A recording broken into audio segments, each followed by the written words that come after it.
देखिए आदरणीय श्रोतागण, आयुर्वेद के संदर्भ में विलक्षण अत्यंत उपयोगी दुर्लभ जानकारियाँ आपके साथ साझा करते रहते हैं और पूरा आत्मविश्वास है और आप सबकी शुभकामनाएं हैं कि ऐसी जानकारियाँ आपको अन्यत्र उपलब्ध नहीं होंगी जो इस चैनल पे हम शेयर कर रहे हैं।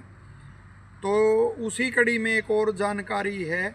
देखिए, किसी रोग से आप लंबे समय तक गुजरे हैं उसके प्रकोप से और रोग की निवृत्ति हो गई है और शरीर के अंदर कमज़ोरी है, तो उसको दूर करने के लिए कुछ दिन तक विभिन्न रसायनों का उल्लेख किया गया है, तो उनका भी सेवन किया जाता है।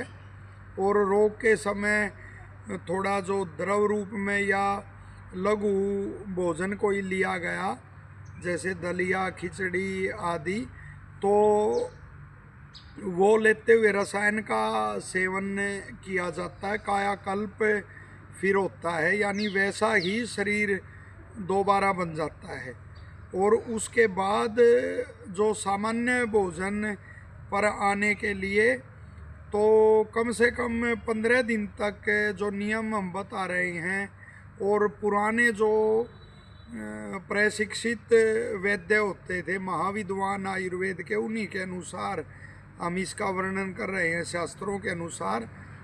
तो सामान्य भोजन पर आने के लिए लगभग 15 दिन तक जो हम बता रहे हैं, तो उसका भोजन का एक भोजन प्रक्रिया का उसका पालन करना चाहिए, डाइट का। तो प्रातःकाल जैसे आप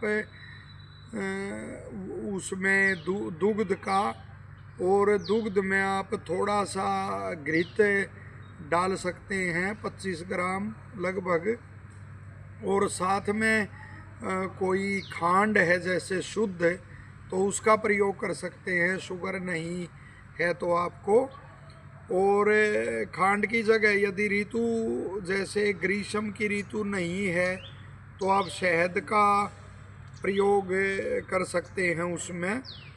और वैसे भी देखो, ऋषियों ने कहा है कि प्रातःकाल उठकर जो जल का और दुग्ध का, घी का और मीठा का अलग अलग या इकट्ठा इनका सेवन करता है तो वो रसायन सेवी है, ऐसा आयुर्वेद के ऋषि कहते हैं। आजकल एक और वो चल रहा है कि प्रातःकाल खाली पेट दूध नहीं पीना चाहिए। तो जिनको सातम्य नहीं है, हो सकता है उनको जैसे आदमान, अफारा आदि बनकर थोड़ा पेचिश हो जाए, लेकिन जिसको सातम्य हो जाता है अभ्यास से, तो वो पहले भी परंपरा से पीते आए हैं प्रातःकाल दुग्ध। तो यहाँ दुग्ध का सेवन कर सकते हैं, वो अभ्यास है। तो और धीरे धीरे इसको तो वैसे भी सातम्य बनाना चाहिए। और फिर दोपहर के भोजन में जैसे गेहूं की रोटी है, गेहूं को भी एक तरह से खलनायक बना के आजकल रख दिया है, तो कहते हैं शुद्ध नहीं मिलता, तो और चीज़ें भी तो शुद्ध आप उपलब्ध करते हैं, तो गेहूं को भी उसी तरह से उपलब्ध करो आप। तो ऋषियों ने स्पष्ट लिखा, आयुर्वेद के ऋषि से नित्य सेवनीय बताते हैं गेहूं को।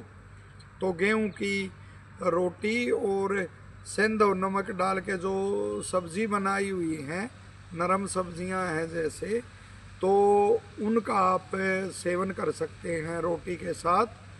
और फिर जैसे रात्रि के प्रथम प्रहर में ही भोजन कर लेना चाहिए, तो उस समय आप कोई दलिया या खिचड़ी ऐसे, चावल थोड़े और मूंग की दाल ज़्यादा हरे वाली, तो उसका सेवन आप कर सकते हैं। और उसके बाद फिर दुग्ध का आप सेवन करें। तो और फिर धीरे धीरे आप अपनी, और ये सामान्य वो भी है डाइट, और फिर उसके 15 दिन के बाद आप अपने सामान्य भोजन पर आ सकते हैं। और भूख से कम ही इस दौरान सेवन करना चाहिए। तो इन नियमों का पालन करके जो आप रोग से निवृत्त हुए हैं, एक लंबे प्रक्रिया से गुजरे हैं रोग की और उससे निवृत्त हुए हैं, तो वह वापिस फिर अपना बल प्राप्त करने के लिए तो इस विधि का आप प्रयोग कर सकते हैं। आशा है यह जानकारी आपको उपयोगी लगेगी और लोकहित के लिए आप इसे शेयर भी करेंगे और वीडियो अच्छी लगती है तो लाइक करेंगे। चैनल को यदि आपने सब्सक्राइब नहीं किया है तो ऐसी दुर्लभ जानकारियों के लिए चैनल को भी आप सब्सक्राइब करेंगे। आप सबको शुभकामनाएं, हार्दिक धन्यवाद। आप सबका स्नेह, आशीर्वाद, शुभकामनाएं इसी तरह बनी रहे। धन्यवाद।